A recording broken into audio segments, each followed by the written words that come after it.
नमस्कार, मी शुभांगी पंडित.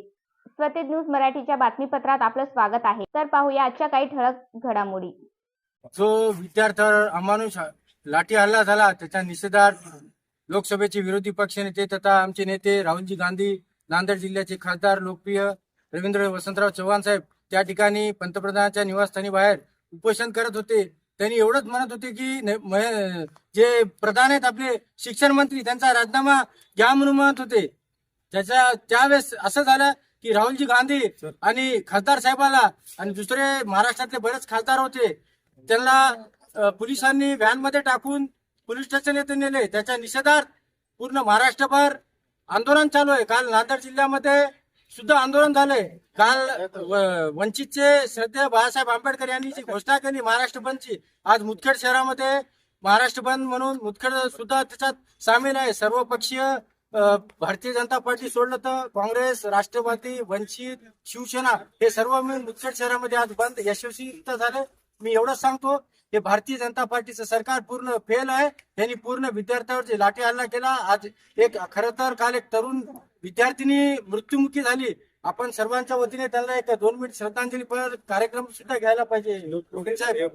आणि दुसरी गोष्ट, हे जे सरकार आहे पूर्ण देश विरोधी चालले. जे हिंदुत्वादाच्या नावावर त्यांनी जे आलेले या सत्तेमध्ये, परवा राम मंदिराचा जे दरोडा पडला, 4-5 हजार कोटी रुपये चोरून नेले, त्याचा सुद्धा अजून पूर्ण निकाल लागलेला नाही. आरोपी अजून सुद्धा सापडलेले नाही आहेत. आमचा मुदखेड आज बंद ठेवलं त्याबद्दल मी सर्व व्यापाऱ्यांचं, मी एक युवक काँग्रेसचा कार्यकर्ता या नात्याने आणि सर्वांच्या वतीने मी सर्वांचे आभार व्यक्त करतो. आणि सर्वजण या बंद मध्ये पूर्ण काँग्रेस पक्ष, वंचित सगळेजण आले, त्यांचे सुद्धा मी आभार व्यक्त करतो.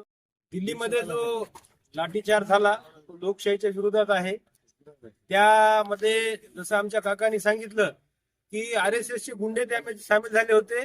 तुम्ही व्हिडिओमध्ये सोशल मीडियावर पाहू शकता की पोलीसच्या दांड्याला खिळा मारलेला होता. आता हे जुलमी सरकार, म्हणजे इंग्रजांच्या काळामध्ये सुद्धा पोलीसचा दंडा असा खिळा लावून नव्हता. याचा अर्थ असा आहे की या देशामध्ये पोलीस आणि RSS हे एक त्यांची आंदोलन युती झालेली आहे. आणि खिळे तुमचे लोकशाहीला मारू शकत नाहीत.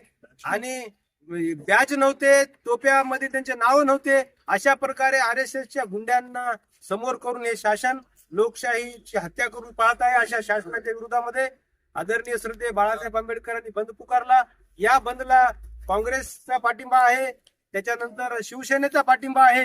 या ठिकाणी आज बंद मध्ये काँग्रेस पक्षाचे आमचे देशाई आणि सगळी टीम हजर आहेत. पिंटू वासरीकर शिवसेनेच्या वतीने हजर आहेत.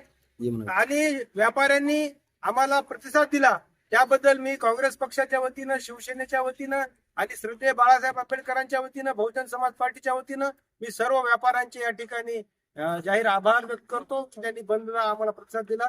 धन्यवाद. आणि मोदी सरकारचा जाहीर निषेध. जय भीम, जय संविधान. आज मुदखेड मध्ये जे जंतर मंतरवर शालेय विद्यार्थ्यांवर जे अमानुष लाठीचार्ज झाला त्याच्या निषेधामध्ये आम्ही आज सर्व पक्षाच्या वतीने श्रद्धेय बाळासाहेब आंबेडकर यांनी महाराष्ट्र बंदची हाक दिलेली आहे. आणि त्यांच्या हाकेला सर्वांनी ओ देऊन सर्व पक्षाच्या काँग्रेस, शिवसेना, राष्ट्रवादी, BSP, वंचित बहुजन आघाडी या सर्व पक्षाने, उभाटा या सर्व पक्षांनी सर्वांना मिळून जाहीर पाठिंबा दिला आहे. आणि आज आम्ही यशस्वीपणे मुदखेड बंद केलेला आहे. मित्रहो, या देशामध्ये फक्त तानाशाही चालू आहे.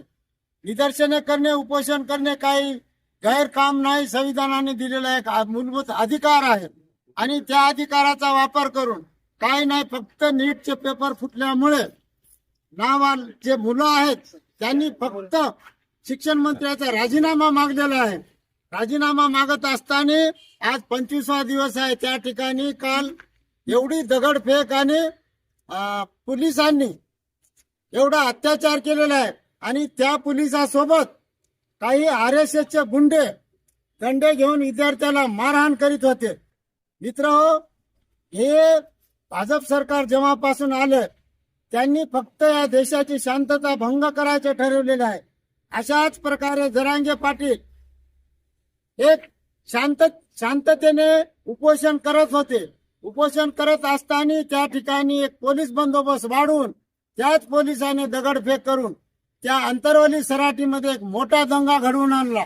त्याच प्रकारे दिल्लीमध्ये सुद्धा दगडांचे ट्रक आणून ठेवून एक जुन्या झालेल्या गाड्या उभं करायच्या आणि विद्यार्थ्यावर गुन्हे दाखल करण्यासाठी हे पूर्ण कार्यक्रम राबविण्यात येत. याचा उद्देश असा आहे की ह्यानंतर कोणीही या सरकारच्या विरोधात आंदोलन, उपोषण, धरणे आंदोलन करू नये. या सरकारची नीतिमत्ता आहे. हे सरकार जोपर्यंत आलेलं आहे, हे सरकार गुंडांचं सरकार आहे.